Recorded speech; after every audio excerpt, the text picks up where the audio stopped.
국민의 실생활에 도움이 되는 알짜 정책만을 소개합니다. 정책 플랫폼 코리아TV 정책플러스. 안녕하세요. 아나운서 정민양입니다.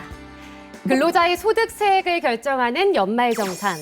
근로소득 연말정산 준비를 얼마나 잘하느냐에 따라 13월에 보너스를 받을 수도 세금을 추가로 더 내야 할 수도 있는데요.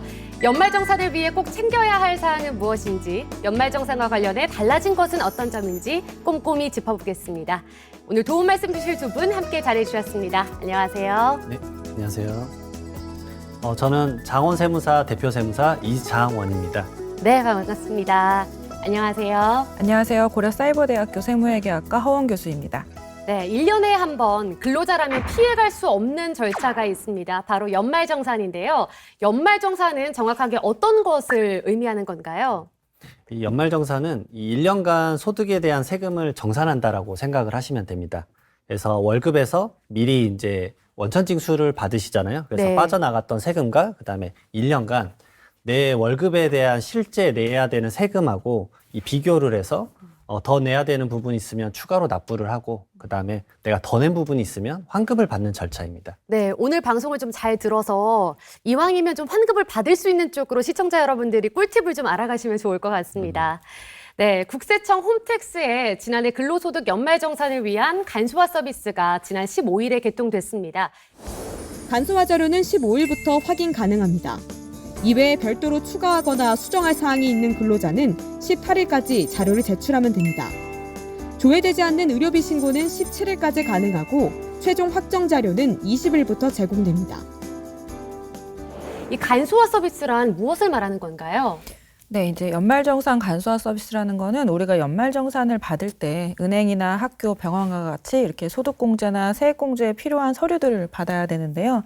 이 서류들을 그 영수증 발급기관에서 그 전산 파일로 국세청에 제출을 하게 됩니다. 그러면 저희들은 이제 연말정산 때마다 직접 그 서류들을 챙기지 않더라도 네. 국세청 전산을 이용해서 그 서류들을 간편하게 확인하고 또 제출할 수 있는 이런 서비스입니다. 주의할 점은 여기서 제공되는 그 서류들 중에도 혹시 제공받은 내용이 실제랑 다르거나 혹은 자료가 제공되지 않을 부분들이 있을 수 있으니까 꼭 이 부분은 확인을 해서 제출을 하셔야 되겠습니다. 네, 훨씬 더 간편하게 좀 변화가 된 것 같은데요. 국세청에서 한 번에 내려받을 수 있는 연말정산 간소화 서비스로 연말정산이 어느 정도까지 이루어지는 걸까요? 사실 거의 대부분이 되신다고 보면 됩니다. 아, 그렇군요. 예. 그래서 국세청 홈택스에 나오는 이제 정보가 이 하나로 컴팩트하게 모든 걸 끝낼 수 있다라고 생각을 하시면 되는데 네. 좀 추가로 필요한 거는 이제 부양가족 등록과 네. 그다음에 자료 제출 몇 가지만 있으면 됩니다. 그리고 이제 대표적인 거는 월세 세액 공제나 아니면 자녀 교육비 세액 공제, 네. 그다음에 기부단체에서 제출되지 않은 기부금 세액 공제 관련된 서류들은 직접적으로 제출을 해야지만 확인할 수 있기 때문에 이 부분들 정도만 추가적으로 사업주에게 제출을 했을 때 연말정산은 웬만한 부분에 대해서는 다 해결될 것이다 라고 말씀을 드릴 수 있습니다. 이제는 어려워서 또는 귀찮아서 신청을 안 하는 경우가 거의 없어질 것 같네요. 하지만 또 모든 걸 다 한 번에 해결이 되는 게 아닌 부분도 있기 때문에 필요하신 부분은 꼭 챙기셨으면 좋겠습니다. 그렇다면 국세청 연말정산 간소화 서비스로 자동정산이 되지 않고 반드시 챙겨야 할 소득공제 항목에는 어떤 것들이 있을까요? 첫 번째로 말씀드릴 건 이제 조회되지 않는 의료비 부분이 있습니다. 그래서 네. 이런 부분들은 가끔 이제 확인이 안 될 때가 있는데 네. 지난 1월 15일부터 서비스를 제공을 했었습니다. 이 조회되지 않는 의료 서비스를 신고를 할 수가 있는 부분이 있고요. 이게 1월 20일 이후에도 조회가 되지 않는다라고 하면 그 해당 기간에 직접 영수증을 발급받아서 회사에 제출하시면 됩니다. 그리고 두 번째로는 의료비 자료 중에서 이제 난임 시술비가 있는데 이 부분은 이제 사실은 공제액이 더 높은데 그 가액이 구분되어 있지 않기 때문에 이 난임 시술비 관련된 증빙 서류를 병원에서 직접 발급받아서 제출하시면 됩니다. 마지막으로는 이제 이 자녀의 부양가족 동의 신청인데요. 자녀가 2002년 1월 1일 이후 출생자인 경우에는 동의 절차 없이 미성년 자료를 확인할 수 있지만 만 19세가 넘어서 성년이 된 자녀가 있을 경우에는 직접 국세청 홈택스나 아니면 팩스, 손택스 앱 등을 통해서 제공 동의를 신청하셔야 합니다. 그렇군요. 또 추가로 또 소득공제 항목 우리가 꼭 챙겨야 하는 거 어떤 것들이 있을까요, 교수님? 네, 제가 아까도 이제 간소화 서비스를 사용하실 때는 국세청에 제출되지 않은 자료가 있을 수 있으니까 유의하셔야 된다 이렇게 말씀을 드렸는데요. 이제 근로자 본인이 사용한 내역이 있으면 이제 그것을 발급기관 통해서 수집해서 제출해야 되는 경우가 있을 수 있습니다.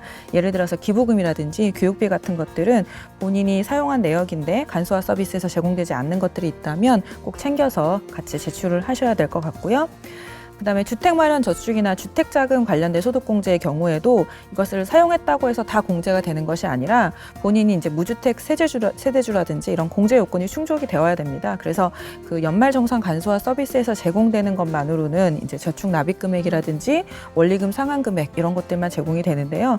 이제 그와 다른 공제를 입증할 만한 서류, 공제를 입증하기 위해 필요한 서류가 있다면 이런 것들을 준비를 해서 이제 원천징수 의무자인 이제 회사 소속기관에 제출을 같이 하셔야 됩니다. 그렇군요. 우선 올해부터 신설되는 공제 항목과 변경되는 공제율이 있다고 하는데 어떤 것들인가요?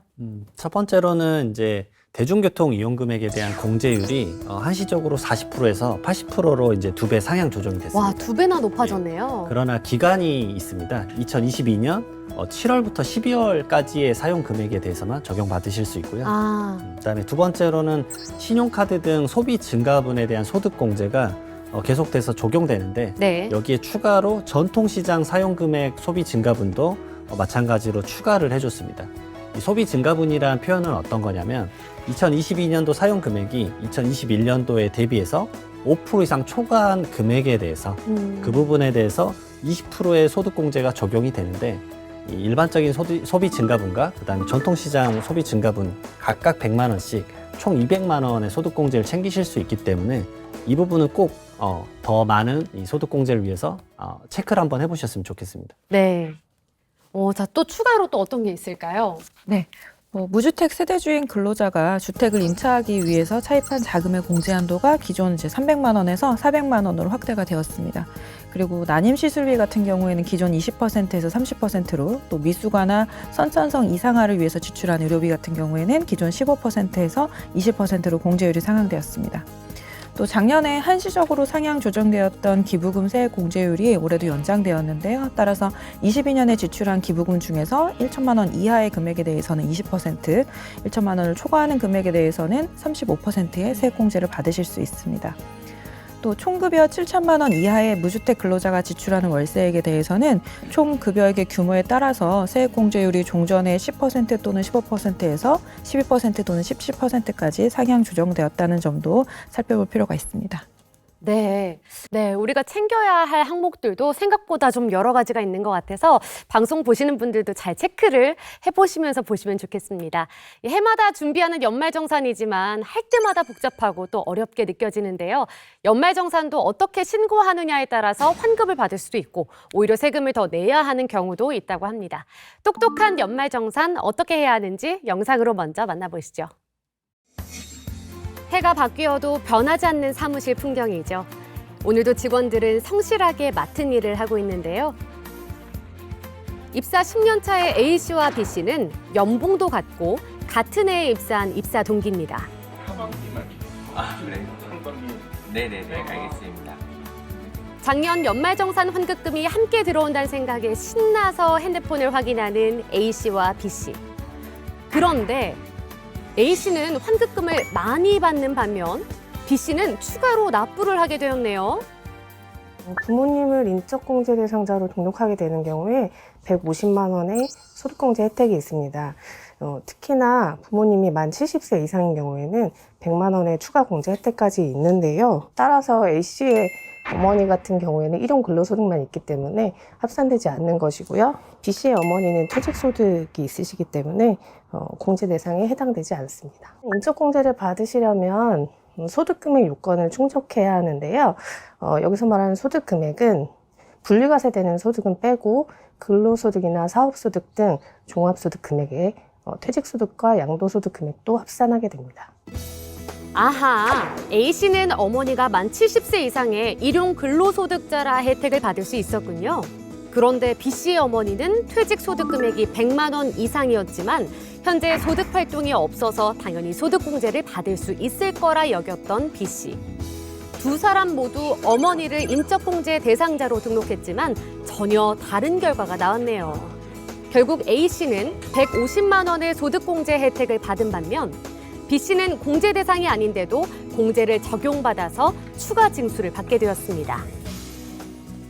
인적공제는 기본적으로 생계를 같이 해야 하고요. 나이 요건 및 소득금액 요건이 있습니다. 나이는 만 20세 이하, 그리고 만 60세 이상이어야 하고 소득금액은 연간 100만 원 이하여야 합니다. 여기 예외도 있는데요. 배우자나 장애인 등은 나이는 상관없고 소득금액 요건만 충족하시면 됩니다. 환급금을 돌려받을 거란 예상과 달리 B씨는 실수로 과다공제를 받았기 때문에 줄어든 세금을 다시 내야 하는 데다 추가로 납부하게 되었습니다. 사람들이 가장 실수를 많이 하는 항목이 바로 인적공제라고 하는데요. 네, B씨의 경우에는 과소신고 가산세 외에도 납부 기한까지 납부하지 않은 세액에 대해서 매일 만분의 2.2에 해당하는 납부 불성실 가산세까지 부담하시게 됩니다. 그렇다면 자녀를 학원에 보내는 경우는 어떨까요? A씨의 자녀는 5살. A씨는 이번에도 교육비 공제를 받은 반면 자녀가 9살인 B씨는 또 추가로 납부하게 되었습니다. 도대체 B씨에게 왜 자꾸 이런 일이 벌어지는 걸까요? A씨의 자녀는 미취학 아동이고 B씨의 자녀는 취학 아동인데요. 미취학 아동인 경우에는 유치원 종일반에 내는 금액이나 학원비 등도 다 공제가 가능하지만 취학 아동인 경우에는 학교에 내는 등록금이나 입학금, 교복 구입비 등만 공제가 가능합니다. 이번에는 많은 분들이 궁금해하는 맞벌이 부부의 연말정산 전략을 알아볼까요? 아내가 월 300만 원, 남편이 월 400만 원을 버는 부부가 있습니다.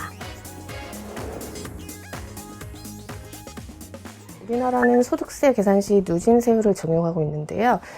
이 말은 소득이 높은 사람은 높은 세율에 적용돼서 세금을 많이 내게 된다는 얘기입니다. 따라서 총 급여액이 높은 분이 부양가족 공제 등 공제를 받으시는 것이 좋겠습니다.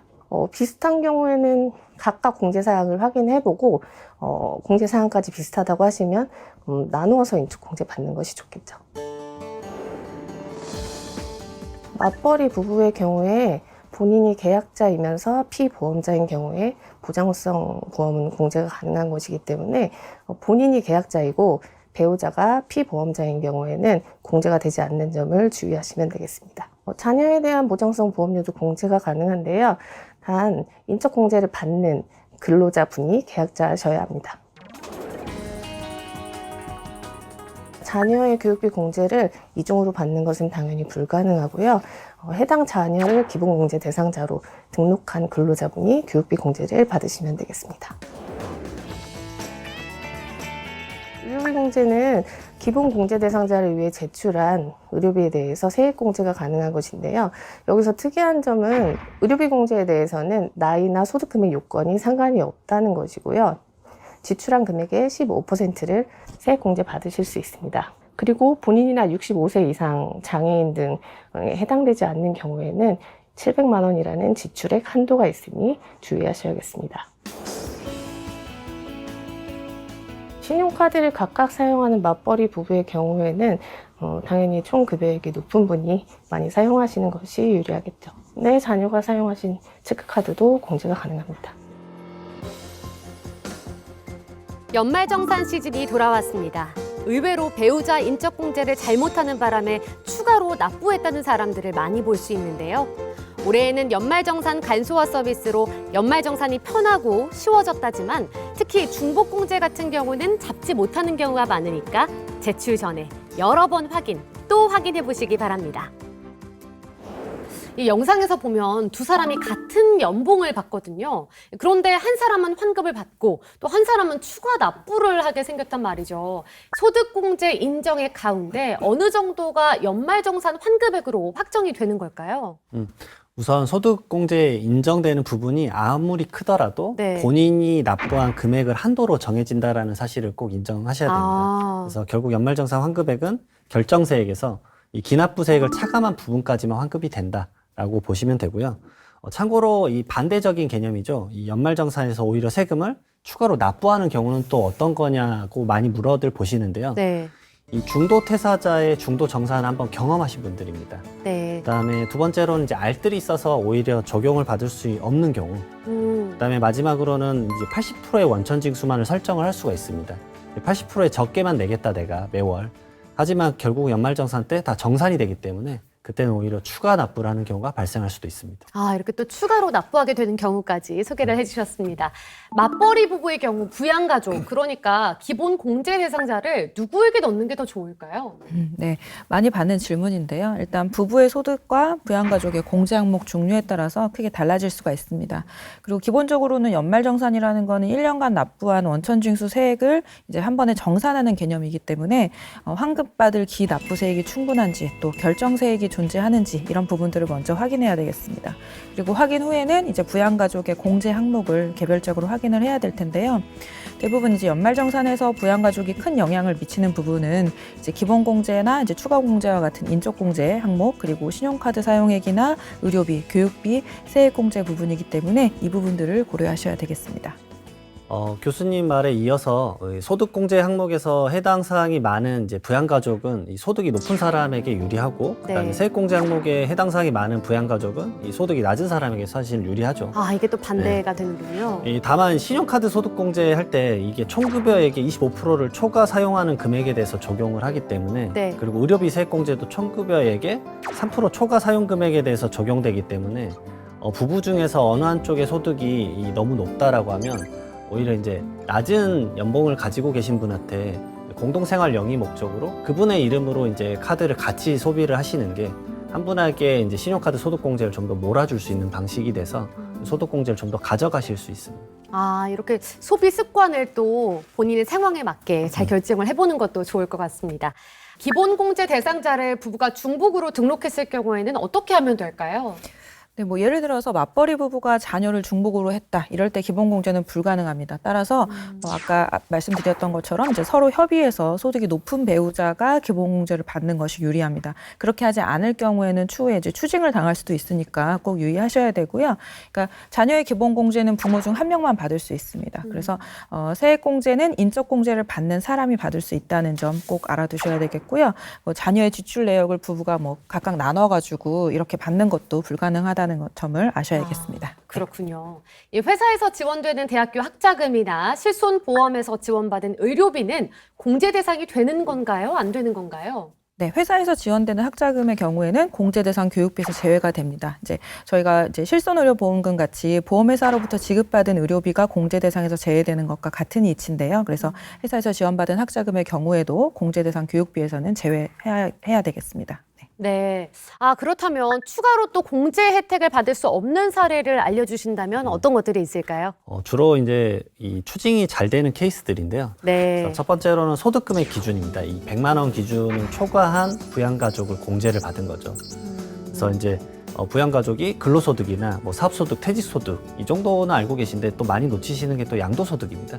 이런 이 소득금액 기준이 100만 원을 초과하거나 아니면 근로소득만 있는 자는 총급여에 이제 500만 원을 초과한 부양 가족에 대해서는 이 기본공제 및 특별소득공제, 뭐 특별세액공제가 불가능한데 네. 그게 가능하다고 생각해서 이제 넣는 경우가 좀 있습니다. 네.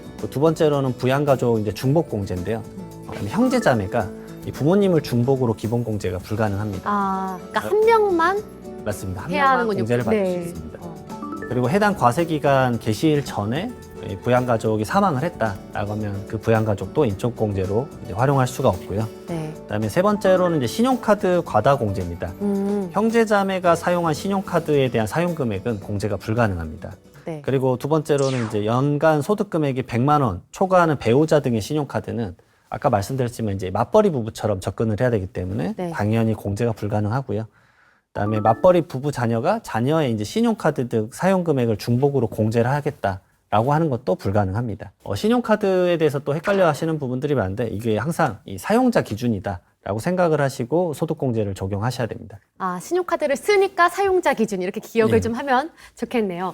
자, 연금저축 과다공제에 대해서도 교수님 좀 설명 좀 부탁드릴게요. 네네. 비슷한 이름들이 많다 보니까 좀 헷갈릴 수가 있는데요. 우리가 네. 개인연금저축이랑 연금저축의 경우에는 이제 납입금액의 그 공제 비율이라든지 한도 금액에 있어서 차이가 있습니다. 그래서 이 부분을 착오로 잘못 기재하는 경우에 이제 개인연금저축을 연금계좌 세액공제를 적용하는 경우에는 이제 과다공제가 될 수 있고요. 네. 또 이제 본인의 명의가 아닌 배우자 등 어떤 부양가족의 명의로 연금저축을 납입한 것도 당연히 세액공제 적용 대상이 되지 않습니다. 그리고 이제 연금저축을 중도 해지한 경우에 해지한 과세기간의 연금저축액도 세액공제 적용 대상이 될 수가 없습니다. 또 이제 형제자매가 부모님의 의료비를 나누어서 세액공제를 받는 것도 불가능한데요. 원칙적으로는 부모님을 부양하고 있는 한 명만 공제를 받을 수 있습니다. 또 이제 의료비와 유사하게 이제 간병비 있을 수 있는데요. 간병비는 의료비 공제 대상이 아님을 유의하셔야 되겠습니다.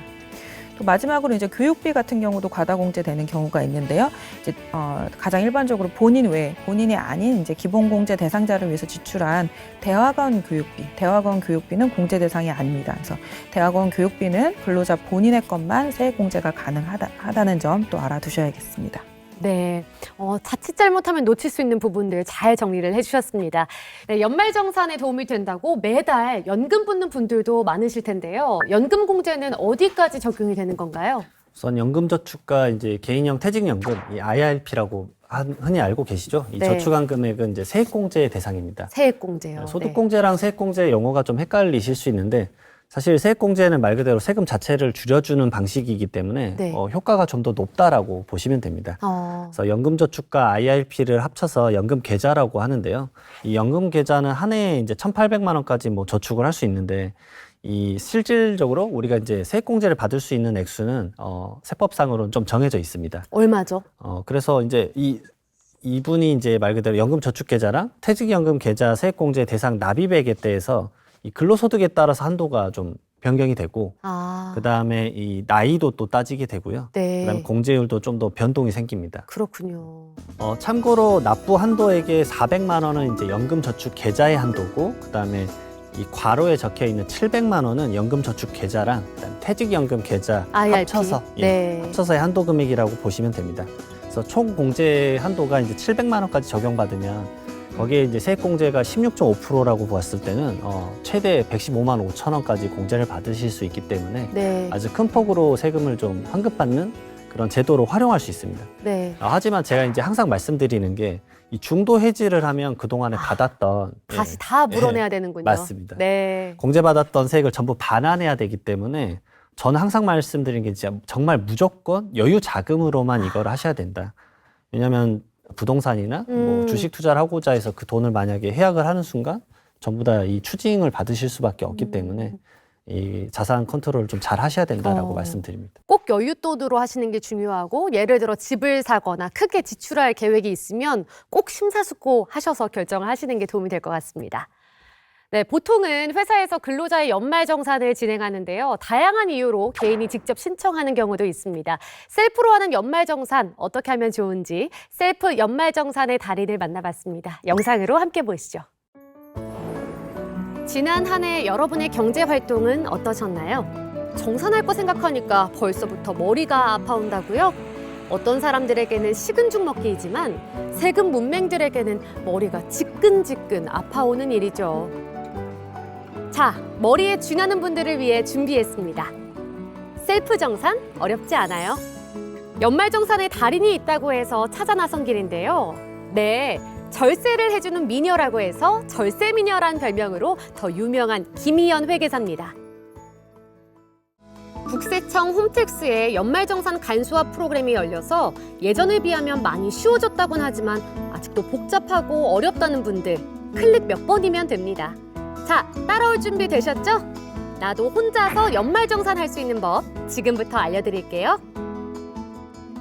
첫 번째는 이제 연말정산 간소화 자료를 출력하는 방법이 있습니다. 로그인을 하시고 나서 조회 발급 메뉴에 가보시면 연말정산 간소화라고 하는 메뉴가 있습니다. 거기에 가셔서 각각의 메뉴들을 조회해서 출력을 하셔야 돼요. 상단에 있는 이제 출력하기 버튼 누르시면 되고요. 인쇄하기 버튼 누르시면 되고, 자, 두 번째는 연말정산 간소화 자료를 조회해서 PDF로 내려받는 방법이 있습니다. 그래서 이거는 이제 한 번에 내려받기라고 하는 버튼을 눌러주시면 돼요. 세 번째는 이제 편리한 연말정산이라고 하는 메뉴가 있고요. 이건 이제 간편 제출을 통해서 국세청 홈택스를 통해서 회사에 제출하는 메뉴거든요. 온라인으로 제출하시면 되는데 상단에 있는 간소화 자료 제출 버튼을 클릭하시면 됩니다. 그렇게 되면 이제 근무처를 선택해서 간편 제출하기 버튼을 클릭하시면 됩니다. 언제 어디서나 조금 더 편리하게 연말정산을 하고 싶다면 요즘 젊은 층 사이에서는 크게 인기를 끌고 있는 휴대폰을 이용한 일명 손택스로 해보는 건 어떨까요? 일단 스마트폰으로 진행을 하시려면 이제 국세청 손택스라고 하는 어플을 다운로드를 받으시면 되고요. 홈택스가 아니라 손택스. 스마트폰을 통해서 우리가 연말정산 하는 경우는 편리한 연말정산 메뉴는 활용하실 수가 없고요.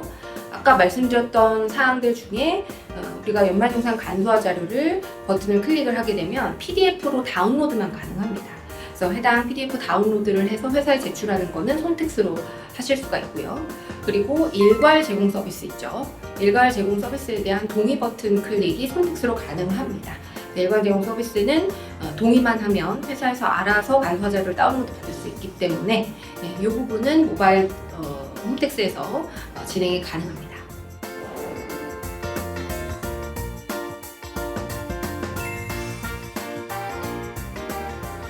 주택자금공제에는 첫 번째가 청약저축, 납입액에 대한 소득공제 항목이 있고요. 이건 아직 주택을 가지지 않았을 때 나중에 청약에 당첨되기 위해서 많은 분들이 청약통장을 가입하고 계시죠. 그 납입액에 대해서 공제가 가능하고 해당 금액은 연간 240만 원까지 공제가 가능한데 이거는 이제 근로소득자이면서 무주택 세대주여야 하고요. 그리고 총급여가 7천만 원 이하여야만 적용 가능합니다. 이거는 이제 전세 보증금, 전세로 살고 있을 때 이 전세 보증금과 관련해서 내가 대출을 받았다면 그거에 대해서 이제 원금과 이자를 공제해주는 제도에 해당이 되는데요. 이 경우는 마찬가지로 무주택 세대주이지만 국민주택 규모 이하의 주택을 임차하셔야 됩니다. 보통은 85제곱미터 정도를 이하를 국민주택 규모로 보고 있고요. 그래서 이 경우에도 반드시 무주택 세대주여야 한다는 점 주의를 하셔야 되고요. 이거는 드디어 무주택이거나 무주택에서 1주택자가 된 경우에 주택을 담보로 해서 대출을 받은 경우에 공제를 받는 제도에 해당이 되고요. 마찬가지로 무주택 혹은 1주택자에 대해서만 공제가 가능하고 이것도 이제 무주택 세대주이면서 이때는 취득 당시의 기준 시가가 5억 원 이하인 주택을 취득했을 때 공제가 가능합니다. 지금 말씀드렸던 이제 주택과 관련한 공제가 4가지가 있었는데 이 중에서 청약저축 납입액에 대한 공제는 근로자 본인만 공제가 가능하고요. 나머지의 경우에는 세대주가 원칙이나 세대주가 공제를 받지 못하면 세대원이 공제를 받을 수가 있습니다. 그 부분을 참고하시면 좋을 것 같습니다. 어떻게 하느냐에 따라 13월에 월급이 생길 수도 있고 안 생길 수도 있는 연말정산. 귀찮고 복잡하지만 한번 알아두면 앞으로 평생 이용할 수 있으니까 지금 바로 홈택스 간소화 서비스 프로그램을 열고 시작해보세요. 셀프 연말정산과 관련해서 질문을 보내주신 시청자가 계십니다. 어떤 사연이냐면 회사에서 연말정산 때문에 주민등록 등본 등 필요한 서류를 제출하라고 하지만 개인 사정 때문에 회사에 서류를 제출하지 않고 셀프로 연말정산을 하고 싶다라는 내용인데요. 이처럼 회사를 거치지 않고 본인이 직접 연말정산을 해도 되는 건가요? 질문에 답변을 드리면 정확하게는 회사를 거치지 않는 것은 불가능하다라고 말씀드릴 수 있지만 또 모든 것을 다 알릴 필요는 없다 이렇게 말씀드릴 수 있을 것 같아요. 어떤 거냐면 기본공제 항목 그중에서 인적공제의 어떤 추가 공제 항목이라든지 이런 부분에 대해서 변동이 생기거나 한 부분들을 알리고 싶지 않다거나 또는 의료비 지출 내역 같은 것들을 회사에 알리고 싶지 않다 이런 민감한 내용들을 제출하는 게 꺼려지는 경우에는 일단 기본공제 항목으로만 이제 정산을 끝내시고 이후에 5월에 다시 이제 필요한 부분들을 반영해서 다시 확정 신고하시는 것을 추천해 드립니다. 네. 이 개인적인 사정 이외에도 중도 퇴사를 하거나 직장을 옮긴 회사원들은 연말정산을 어떻게 준비해야 할까요? 우선 중도 퇴사한 회사에서 그 근로소득 원천징수 영수증을 꼭 받아서 지금 재직 중인 회사에 제출을 하셔야 됩니다. 아, 그렇군요. 예. 근데 이제 가끔 곤란하실 때가 있죠. 전 회사에 연락하기가 좀 꺼려진다라고 하면 이 퇴사하시고 나서 다음에 3월에 회사의 지급 명세서가 제출이 되면 그걸 전부 다 홈택스에서 확인을 할 수가 있습니다. 3월까지 기다려야 하는 거군요. 맞습니다. 네. 결국은 지금 재직 중이고 지금 회사에서 연말정산 할 수는 없겠지만 5월 달에 종합소득세 신고 때 본인이 직접 그 데이터를 받아서 신고를 하셔야 됩니다. 네. 자, 여러 회사에서 급여를 받는 경우도 있을 것 같습니다. 이럴 때는 어떻게 연말정산을 하면 좋을까요? 네, 퇴직한 상태가 아니라 소속이 이제 2군데 이상 되어 있어서 여러 군데서 근로소득을 받는 경우도 있을 수 있겠는데요.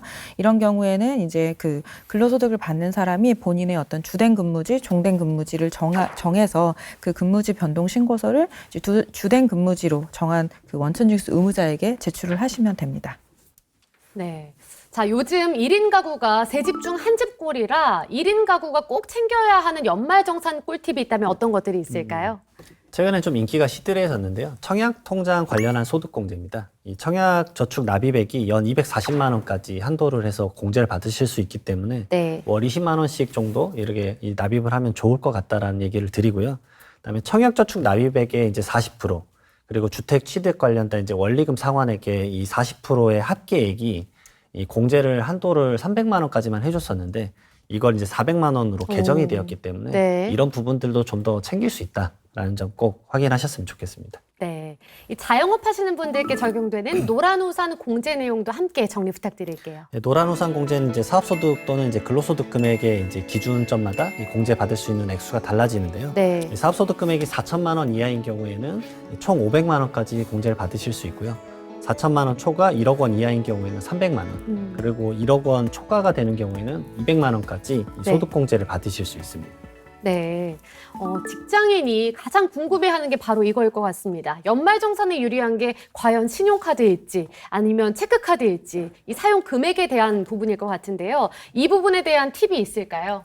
네, 이제 근로자가 연간 카드 사용액이 연봉의 25%를 초과하는 경우에는 그 초과분에 대해서 15%에서 30%까지 우리가 소득공제 혜택을 받을 수가 있습니다. 네. 물론 여기에는 이제 연간 300만 원의 한도가 있고요. 네. 근데 이때 신용카드와 체크카드의 경우에는 그 종류에 따라서 소득공제율이 다르게 됩니다. 그래서 체크카드의 소득공제율이 30%로 신용카드 공제율 15%보다는 약 2배 정도 높은데요. 아, 2배나 높군요. 네네. 그래서 네. 만약에 연봉 3천만 원을 받는 직장인이다. 이런 경우에는 그 연간 1,500만 원을 체크카드로 지출하게 되면 신용카드로 사용한 경우와 비교했을 때 약 18만 원 정도 더 환급받을 수 있다. 단순하게는 그렇게 계산을 할 수 있습니다. 그래서 우리가 이제 체크카드, 현금 영수증 이런 이렇게 현금을 직접 사용하는 것이 신용카드보다는 이제 그 공제 부분에서는 혜택이 더 높을 수 있긴 한데요. 또 우리가 신용카드를 이용하는 이유는 여러 가지 뭐 포인트라든지 또 할부 마일리지. 혜택이라든지 네. 이런 그 부분들도 있으니까요. 그런 부분을 잘 비교해서 활용하시면 좋을 것 같습니다. 네. 올해부터 연말정산 간소화 서비스를 신청한 회사 근로자는 일괄 제공 신청 확인 동의만 하면 회사에 서류를 제출할 필요가 없다고 합니다. 그렇지 않은 회사 근로자의 경우 지난해와 마찬가지로 간소화 자료를 홈택스에서 내려받아 회사에 제출해야 한다는 점도 함께 알아두시면 좋을 것 같습니다. 오늘 두 분 함께 해주셨는데요. 함께 하신 소감 어떠셨나요? 네. 저도 근로자이기 때문에 이맘때가 되면 이제 연말정산 서류 제출하라는 이제 통보를 받으면 저도 전문가이지만 또 복잡하고 막막하고 그렇기는 합니다. 정말요? 네네. 근데 이제 연말정산 정말 예전에 비하면 정말 간소화 서비스를 통해서 이제 쉽게 할 수 있고요. 네. 무조건 쉽다기보다 따라가다 보면 이제 어느새 연말정산이 마무리돼 있는 그런 서비스가 잘 되어 있으니까요. 너무 막막하게 생각하지 마시고 또 매년 반복되는 그 이제 잊기 쉬운 항목들 기부금이라든지 뭐 이제 연금저축 같은 것들은 이제 메모를 해두셨다가 매년 연말정산 때 이렇게 체크를 해서 반영하시면 좋을 것 같습니다. 네, 정말 오늘 설명을 듣다 보니까 한 번만 좀 꼼꼼히 알아놓으면 평생 써먹을 수 있겠다 이런 생각도 들더라고요. 세무사님 오늘 어떠셨나요? 오늘 말씀드린 것 이외에도 사실 다양한 이제 챙길거리가 많으시니까 저는 말씀드린 게 꼭 국세청 홈페이지 가셔서 이런 보도자료나 안내자료가 많기 때문에 참고하셔서 방금 말씀 주신 것처럼 한 번쯤은 좀 제대로 공부를 해서 앞으로의 근로생활 동안에 매년 이 지식을 좀 활용하셨으면 좋겠습니다. 네. 두 분 오늘 귀한 시간 감사합니다. 다음 주에도 국민 여러분께 도움이 되는 유익한 정책들로 다시 찾아뵙겠습니다. 시청해주신 여러분 고맙습니다.